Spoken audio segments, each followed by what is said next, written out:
அரசனுக்கான தகுதி எத்தனை எதிரிகளை கொன்றான் என்பதல்ல, தன் மக்கள் எத்தனை பேரை காப்பாற்றினான் என்பதுதான். போரில் பல்வாள் தேவன் எதிரிகளை கொல்வதில் மட்டுமே கண்ணாயிருந்தான். ஆனால் பாகுபலி ஒரு கையால் எதிரிகளை கொன்றான், இன்னொரு கையால் நம் மக்களை காப்பாற்றினான். அதுதான் ஒரு வீரனுக்கும் அரசனுக்கும் உள்ள வேறுபாடு. 100 பேரை கொல்பவனை வீரன் என்பர், ஒற்றை உயிரை காத்தாலும் அவனை கடவுள் என்பர்.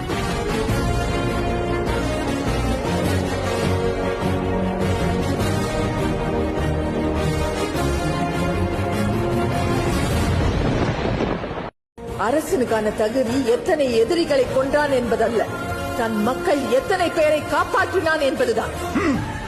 போரில் பல்வாள் தேவன் எதிரிகளை கொல்வதில் மட்டுமே கண்ணாயிருந்தான்.